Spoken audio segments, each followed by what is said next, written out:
recently I was watching a kids movie called Smallfoot. It's I believe that was the title.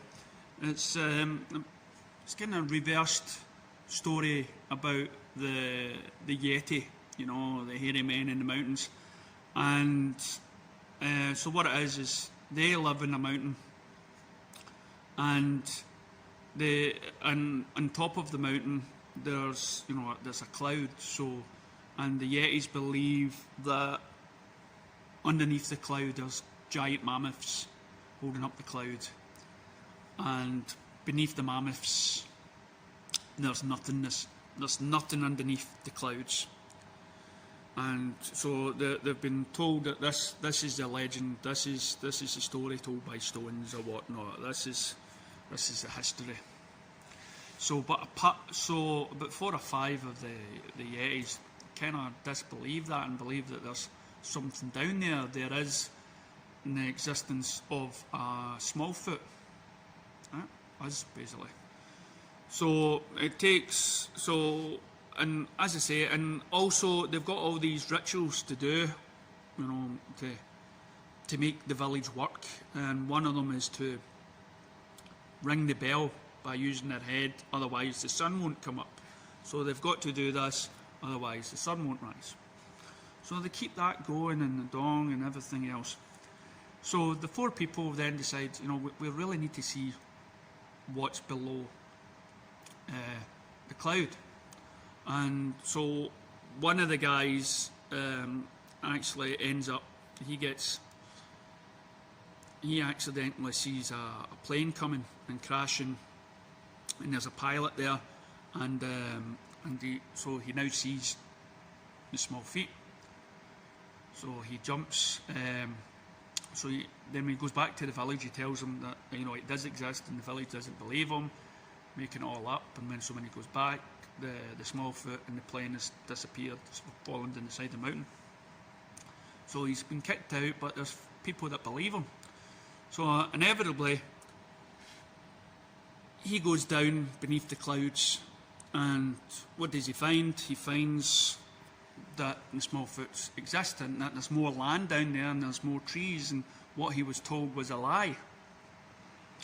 And he befriends somebody that was, it's genuine, and so he takes that person back up to the mountain, and he says, look, we told you, well, it was right. So the small person then, shows him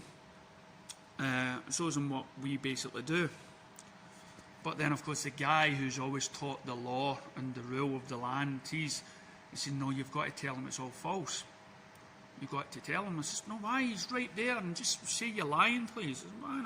So anyway, the big chief takes the guy to the cave or whatnot, and says, listen, you've got to tell him this is a lie, because we knew they existed. And he shows him that everything that they do in the Yeti village is to make the smoke and to keep the dream alive that there's nothing underneath the clouds. And the reason why they do that is because they believe if they go down there that mankind will turn against the Yetis and kill them.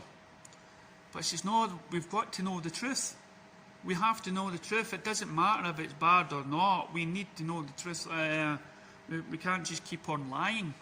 But then he sees the bigger picture. Well, if you go down there, some people get killed. So he comes out and says, listen, yep, I was lying. It doesn't exist. But of course, the other 3 people, they say, no, what are you doing? Well, he's been brainwashed. So the woman goes down, the woman Yeti, and of course the other Yetis, they come down to try to rescue her because they know what might happen. And so they go down, and of course the wee small Yeti, the wee small man that they took up before and befriended, he's trying to help them get back to the top of the mountains. And so by this time, everybody knows the truth. So they all come down the mountain, and a load of the police force is there, ready to attack them again, like they did when the women came down. You with me so far? But as the whole Yeti stand there in a peaceful, nice way, the police force are out with the swords and the shields, the guns, and ready to attack because they don't know anything different. They've been trained, they've been properly trained to attack them. But it's the people that come forward. It's the people that reach out and embrace the difference.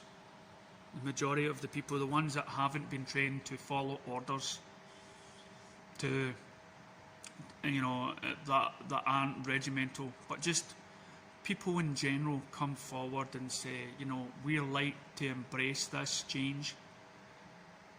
So for me, after watching this movie, there is so much in that movie that reflects my outlook on life, my outlook on people. You know, those people that are not governed by being a member of the police or the army or anything like that, but just normal people like you and I that get up and go to a job and whatnot, just are not privy to government secrets or anything like that, or carry machine guns or guns, but we are just people that are willing to embrace, you know, friendship through different, you know, even though they're so different or alien or coloured wise and whatnot. That's the hope I see in humanity, and I thought that story told it in so much and so good way that the government can lie to us, keep the secret in order to try to protect us, but we're ready to embrace everything. Now, we're ready to embrace the truth. We just got to convince the people with the authority that we are. Thanks for listening.